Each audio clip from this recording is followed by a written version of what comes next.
Guys, BGE in the house. As you guys know, I'm still away in New York, and I watched the Eubank Yildirim fight on my mobile phone, so I can't necessarily give you 100% detailed breakdown because I was watching it on a small screen.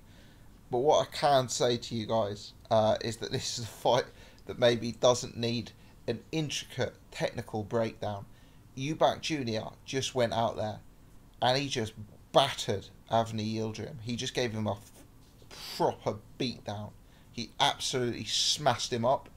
From the first round, in fact, from the first second of the first round, you could see Avni Yildirim had taken this fight with a completely inappropriate game plan to beat Eubank Jr. The bell rings, and within the first second, Yildirim runs at Eubank. And that was really what we saw throughout the course of the fight. Avni Yildirim charging in to Eubank Jr., trying to close down the gap between the two and trying to get the fight onto the inside. The problem is, once he got onto the inside, or to that sort of mid-range into the pocket sort of area, he had literally no idea what to do and no game plan to deal with what Eubank Jr. was obviously going to bring. In probably the first 15 seconds of the fight, you see Eubank Jr. allow Yildirim to come straight into the inside, put a shoulder into Yildirim, and then use the angle he's created to spear that uppercut through the middle. Now, anyone who fights Chris Eubank Jr. needs to know that his most effective weapon by a country mile is that uppercut through the middle. This isn't rocket science, guys. Boxing is an extremely complex sport. There are some great minds in boxing. I'm not claiming to be a trainer. I'm not claiming to be a great boxing tactician. But sometimes it's not rocket science. And knowing that Chris Eubank Jr. is going to throw a devastating uppercut up the middle time and time and time and time again should come as no surprise to any boxer or boxing trainer. So why was it that Team Yildirim literally came into this fight with no way of dealing that? They were going to bring the fight to the inside, but they had no defensive mechanism, no positioning, no approach to avoid that uppercut. Perhaps they could have looked at the Billy Joe Saunders fight and looked how Billy Joe Saunders positioned his head closer to Eubank's shoulder on the inside. But no, evidently they didn't do that. Eubank was peppering Yildirim with the jab from the first round. Yildirim seemed to have nothing on the outside. Eubank wasn't really, committing to the jab, but he was getting that jab established from early on. He was circling Yildirim, landing with the jab, as Yildirim just kept walking on to Eubank. Every time Yildirim got within closing range, every time he looked to put anything together, Eubank was just so much quicker, so much sharper. His movement in the ring just allowed him to evade Yildirim and then come back instantly with the uppercut. He landed the uppercut time and time and time again. I wonder how many punches in this whole fight Eubank actually took. I doubt it's that many. He was very elusive, and he put a beatdown on Yildirim in this fight. A nasty beatdown. End of the first round, Eubank catches Yildirim with the uppercut, and you could see it's a punch that Yildirim didn't actually see coming. Yildirim wasn't necessarily hurt. He wasn't like he was going to get knocked out or stopped in the fight at any stretch. But Yildirim goes down straight to a knee. It's obviously caught him by complete surprise. And for me, he looks a bit shaken up. Second round is a slightly quieter round from both guys. A more even round, although definitely another round in Eubank's favour.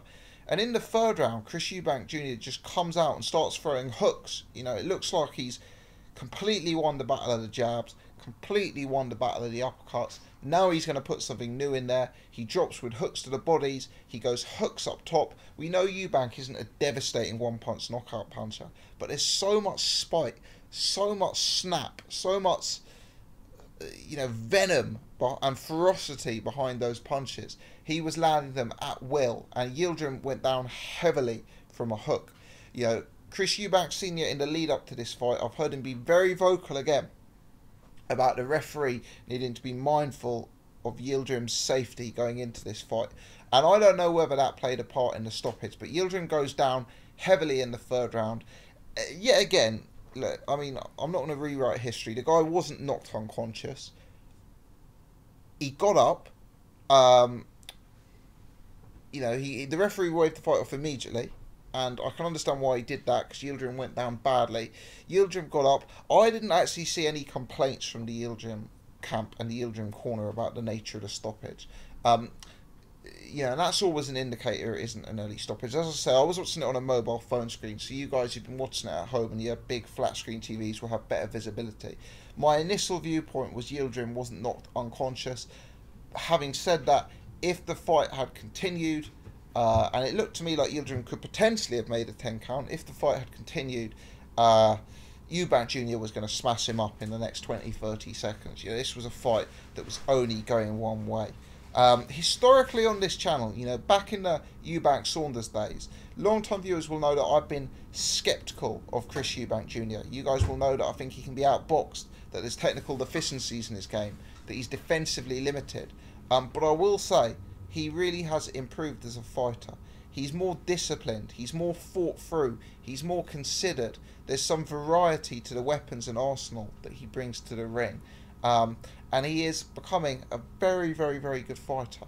Now, since that loss to Billy Joe Saunders, we've seen him up against a certain kind of guy. We've not seen him against anyone who's slick, who's awkward, who's bobbing and weaving. We've not seen him up against anyone who's an electric mover in the ring. You know, he's very much been against guys who kind of move in straight lines and are there for Eubank to walk down, or for Eubank to close the gap on and to put the big punches together.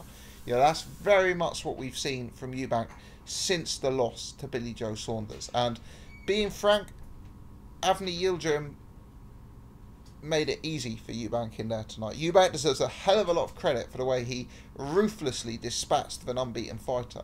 But Yildirim made it very, very easy in there for him. And fighters going up against Eubank Jr. need to have more thought through, more intelligent game plans if they've got any hope whatsoever of upsetting this guy. He's going to be a very tough fighter to bring Eubank, to beat Eubank. The energy, the output, he has improved, and it looks to me like he's peaking now. You know, he's 28 years old. He's probably coming into his prime. We'll have to see when he faces a moving fighter. You know, obviously George Groves is the most likely guy in the next round. Groves has weaknesses to his game that Eubank can exploit. The way that Groves tires in fights, the way that Groves sometimes takes rounds off, the way that Groves, to me, looks very vulnerable on the inside. But what Groves does possess is the combination of the ability to move with a ramrod jab that can keep an opponent off. I suspect that Groves would have a very substantial advantage over Eubank jabbing from the outside, whereas in this fight, Eubank Jr. had an advantage with the jab on the outside, with the uppercut on the inside, you know, and just general pedigree. So Groves is going to be a hell of a lot tougher fight for Eubank. That's a fight that historically I've always thought Groves would take Eubank to school. You know, over the last year, 18 months, I have changed my opinion on that fight. I may even pick Eubank to beat Groves, to be honest. Groves, for me, you know, my guy Ultratech Sport often uses the phrase an accident waiting to happen, so let me plagiarise his phrase there. You know, Groves is an accident that's already happened, but he's an accident that can happen again. He's someone who does dip in stamina going into fights. He's someone who does derogate from his game plan. He's someone who can be roughed up close, and Eubank Jr. ticks a hell of a lot of those boxes. So that's the fight I need to think about. It's a great style matchup, and that's one that I need to, you know, form a full opinion on, which of course I'll do another video on another time. But I gotta say, Eubank Jr.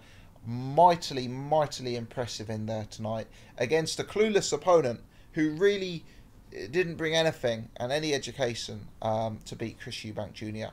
Note to all future fighters, you will not beat Chris Eubank Jr. by running at him and by trying to rush him. Yeah, maybe you can outsmart him, maybe you can out-jab him, maybe you can out-slick him.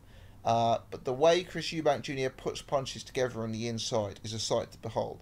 That uppercut he possesses is one of the best punches in British boxing. Funnily enough, if we talk about the best punches in British boxing, another one I'd throw into the mix would be the jab of George Groves. Let me know your thoughts on this fight, people. Maybe I've missed something, as I say. Third time I'm mentioning it. I did just watch it on a mobile phone screen, so I may well have missed something. If I did miss something, please leave your comments in the section below and let me know what it is. If you've enjoyed this video, please hit the thumbs up button. If you want to support the channel, do subscribe. You can also share this video on Twitter and on Facebook. Follow me on Twitter @BoxingGossip. As always, thanks for tuning in.